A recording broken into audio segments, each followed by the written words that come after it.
दा नै बेबायदि 75,000 होगोन होनाया ओमफ्राय दा फार्स्ट टाइम हिसाबैहाय किस्ति मोनथाम होगोननो दा 25,000 कुरि फार्स्ट किस्ति हिसाबैहाय बेबायदि चेक हरग्रोनाय जाबाय नै दा बेबायदि आरो ओमफ्राय नोंसोरो मा गामिनिफ्राय आब' उदालगुरि डिस्ट्रिक्ट আপনার তো চেক পাইছে ভন্টিয়ে পাইছে না আচ্ছা ফার্স্ট কিস্তি কিমান দিব বলে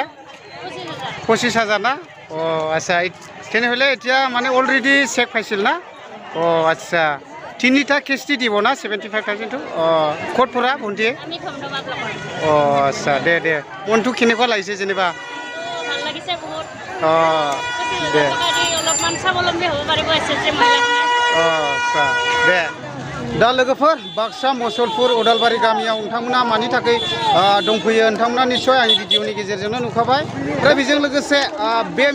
मिटिङाव एबा बे प्रग्रामाव जायफोरा सफैदों आङो बेखौ नोंथांमोननो भिडिअनि गेजेरजोंहाय क्लियारै देखायनो थांगासिनो दङ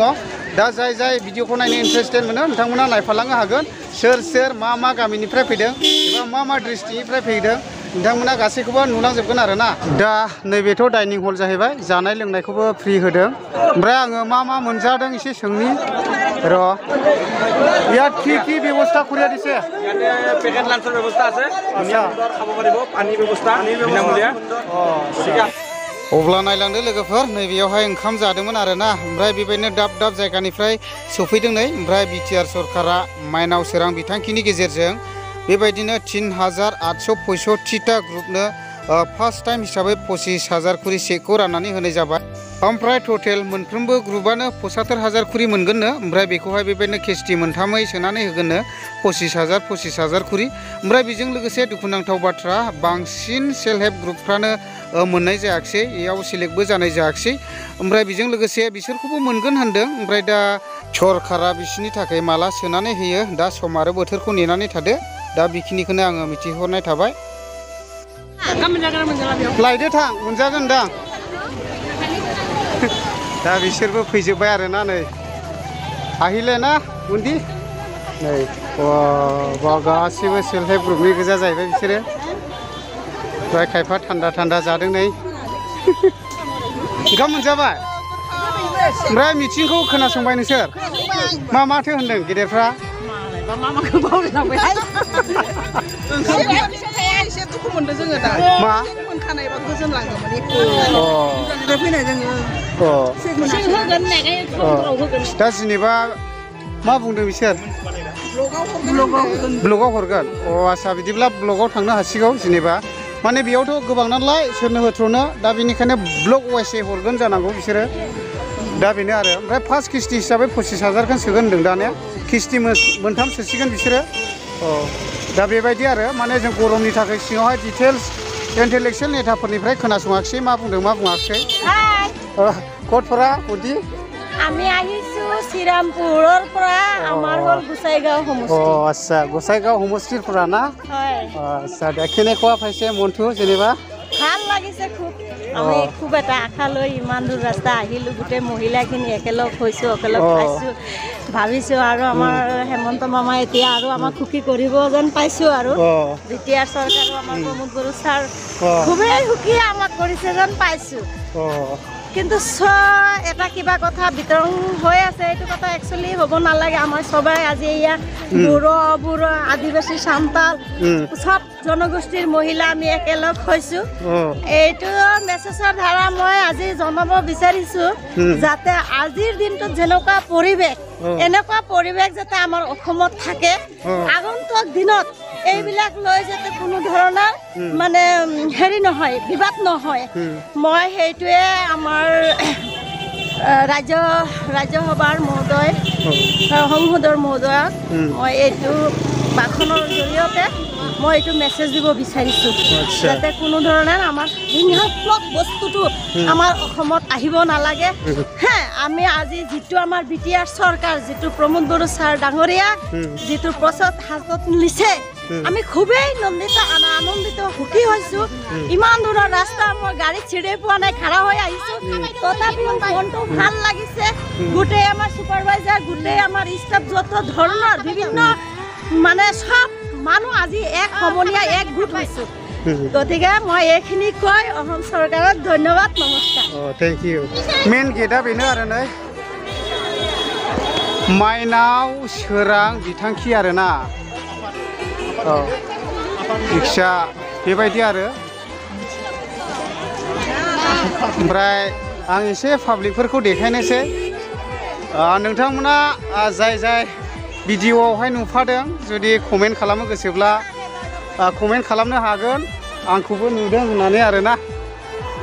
दा नै नायदो मिथिङाथ' फ्रायनो जोबाखै जोबनाया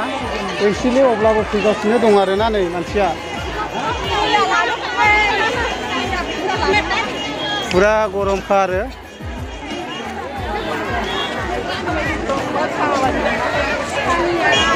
मिथिं जोब्बाय नामा केनेकुवा लागिल आच्छा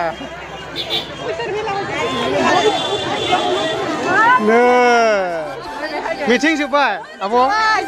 दे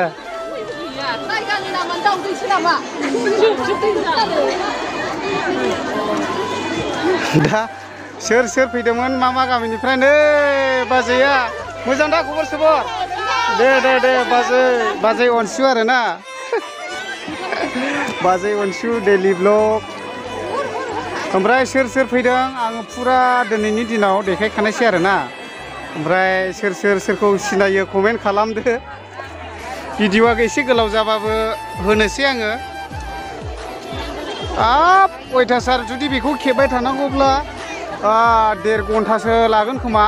गारि नेनानै दंजोबो नै मा गामिनिफ्राय रामफल बिल सेरफांगुरि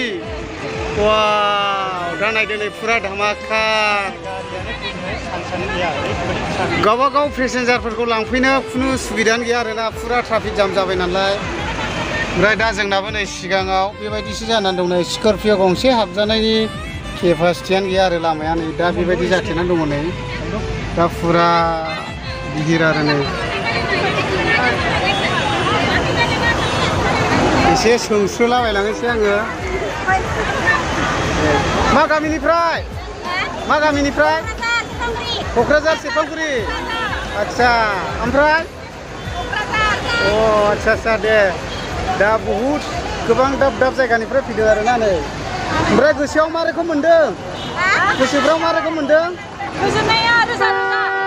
आच्छा 75,000खौ मोनसिगोन ने लाहे दे औ दे अबेनिफ्राय आच्छा चिरां मालिबिथा दा गोजोननाय थाबाय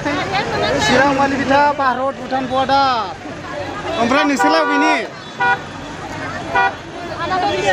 आनन्द बिथिनि आच्छा जोंनिथिंजायनिसो आच्छा दा नै गारिया बिसिम फैनो हानायनि सुबिदा गैया आरोना दा लोगोफोर जोङो न'आव थांफिनसिगोन आरोना ओमफ्राय खानाया सिनजानो एसे खरब्लाब्ला नुदों लोगोफोर ओमफ्राय मानसियाथ' मानसि ओरैबायदि फुरा भिरखा ओमफ्राय ट्राफिक जाम जाबाय ओमफ्राय दा न'आव थांफिननाय जासिगोन ओमफ्राय नै जोंना ब्रादारा सालायदों आरोना नै हालालै ओरैबायदि जाम ओरैबायदि जाम हातबो सालायनो मोना गारिखौ ओमफ्राय हरै जोंना फंबाय माबा दंबावो नै बि बसुमतारी दा न'आव थांफिनसिगोन आङो ओमफ्राय दिनैनि भिडिअआ बेखिनियानोसै नोंथांमोना भिडिअखौ नायनानै माबायदि मोनदों एसे कमेन्ट बक्सफ्राव कमेन्ट खालामदो आरो